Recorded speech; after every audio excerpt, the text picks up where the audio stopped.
When the mistletoe is above, can you sign of driving the sleigh? Or was it the Grinch and he got away? 오늘의 사연 시작합니다. 안녕하세요. 60대 중반 남성 애청자이며 손주들을 돌보고 있는 노년입니다. 매일 손주들 기치닥거리나 하다가 오늘은 시간이 좀 남아서 저의 첫사랑과 20살 언저리의 이야기를 해보려고 이렇게 사연을 쓰고 있는 중이랍니다. 1970년대 후반, 당시에 저는 실업계 고교를 졸업하고는 곧장 조그만 무역회사에 말단 사원으로 취직을 했습니다. 그 무렵 우리 옆집에서 하숙을 치고 있어서 지방에서 올라온 대학생들이 많이 살았는데요. 그 집에 새로 들어온 대학 1학년 여학생을 짝사랑했습니다. 호리호리하고 키도 적당히 컸고 항상 바쁘게 어딘가로 열심히 가던 여학생이었죠. 때때로 바람 산들거리며 부는 동네 뒷산을 산책하다 마주친 적도 있었고 시장 빵집에서 맘모스빵이나 사라다빵을 사는 것도 보았습니다. 그땐 참 순진할 때라 그 여학생은 화장실도 안 가고 방귀 같은 것도 안 낄 거라 여기며 한참 흠모하며 담 너머로 바라보기도 했답니다. 돌아보면 참 순수하고 좋았던 시절이고 아무것도 가진 것이 없어도 그저 좋았던 시절이었습니다. 그런 불타는 청춘처럼 세상은 떠들썩하게 발전하고 있었고 디스코 바지가 유행하기 시작하자 그녀는 그것을 사입고는 멋지게 골목길을 걸어 다녔죠. 그 무렵 저는 한창 사무실에서 혼나면서 일을 배워나가는 중이었고 퇴근길에 통닭센터에 들러서 맥주에 통닭을 시켜서 한잔하고는 손도 거의 안 된 통닭을 싸달라 해서는 집에 와서 가족들에게 주었습니다. 동생은 형이 요새 얼굴이 수척하다며 걱정스런 얼굴을 하며 쳐다보았고 여동생들은 지들끼리 키득대며 오빠가 요새 짝사랑한다며 비실비실댔습니다. 돈놀이를 하시던 엄마는 돈 수금이 제때 안 되면 사람들을 찾아가서 닥달을 하느라 바쁘셔서 저한테 신경 쓸 겨를이 없었고 아버지는 회사 여직원이랑 바람피다가 걸려서 그 무렵에 엄마한테 엄청 깨지고 있었기에 집에 오면 늘 눈치만 보고 계셨죠. 어느 날 마당에서 저 혼자 한숨 쉬며 엿기를 들어 올렸다 놨다 샌드백을 이유도 없이 이리저리 쳐댔다 하는 저를 보고는 아버지가 슬그머니 다가오셨어요. 그러더니 연애란 그렇게 하는 게 아니다 하시면서 슬쩍 말씀하시고는 다시 방 안으로 들어가셨습니다. 이미 아버지는 제가 그 여학생에게 마음을 두고 있는 걸 알고 계셨던 모양이었어요. 여동생들이 일러 바쳤던가 싶어서 그 계집애들이 너무 미워지기 시작했죠. 저는 산책 나가서나 휴일에 공원에 바람 쐬러 가면 네잎 클로버들을 하나씩 다 모으기 시작했습니다. 물론 네잎을 가진 클로버는 아주 드물었죠. 전부 잎이 하나씩 부족한 것들이었고 그래서인지 네잎 클로버를 찾으면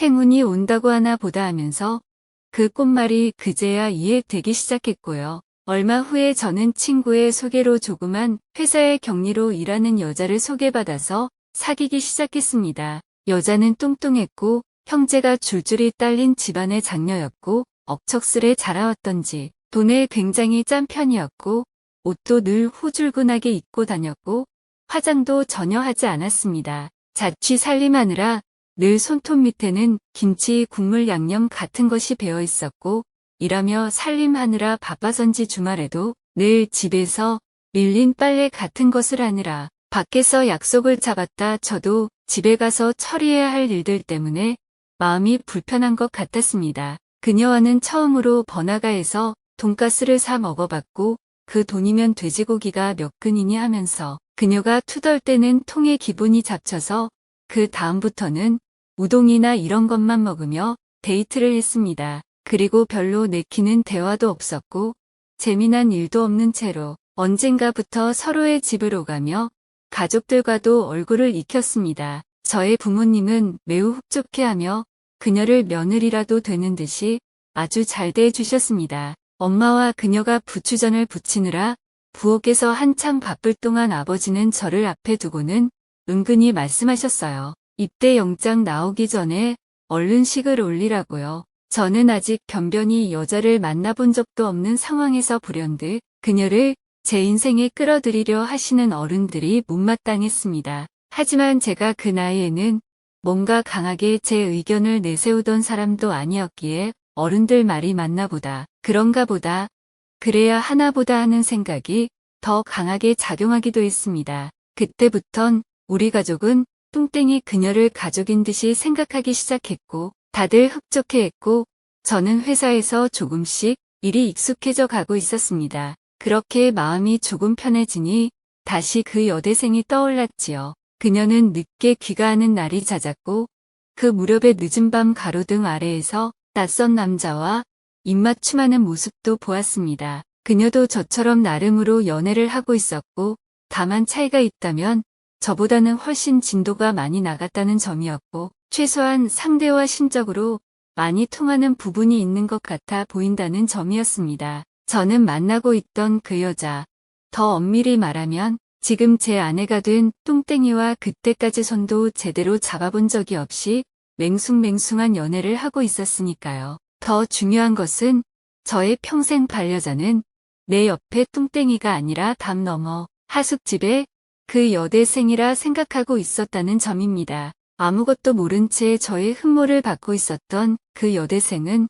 그저 저를 마주본 채 저 멀리 골목 끝에서 걸어와서 아무 관심도 없이 스쳐 지나갔습니다. 그리고 제 등 뒤에서 쾅 소리를 내며 낡은 대문을 확실히 닫고는 안으로 들어갔습니다. 그리고 저는 그 닫힌 대문처럼 우리 사이도 단단한 무엇으로 갈려져 있다는 느낌이 슬프게 다가왔습니다. 그리고는 자포자기하는 심정으로 얼마 후에는 마음에도 들지 않는 그 뚱땡이에게 처음으로 입맞춤을 시도해 보았습니다. 뚱땡이는 몹시 기뻐하며 제 입술을 너무도 간절히 받아들였고 저는 그 여대생을 떠올리며 뚱땡이와의 사랑을 나누었습니다. 여대생은 제가 마음을 알건 말건 전혀 모른 채 데이트도 하고 멋도 부리고 다녔습니다. 나중에 그 여대생이 하숙집을 옮길 때는 여러 명의 남학생들이 리어카를 빌려 갖고 와서는 짐을 날라다 주었습니다. 여대생은 제법 거만하게 팔짱을 끼고 서서는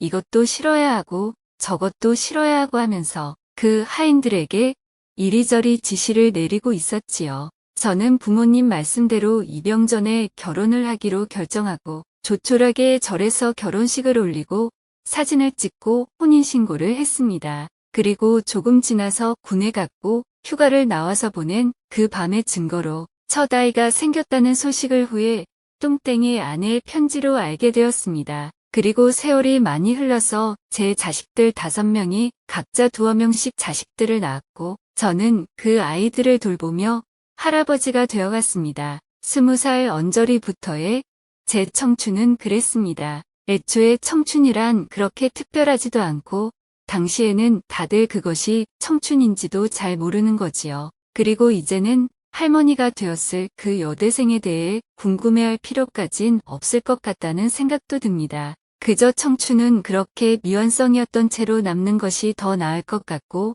다시 되돌아보았을 때에야 비로소 그 푸릇함이 실감나는 것이니까 그것으로 충분하다고 생각합니다.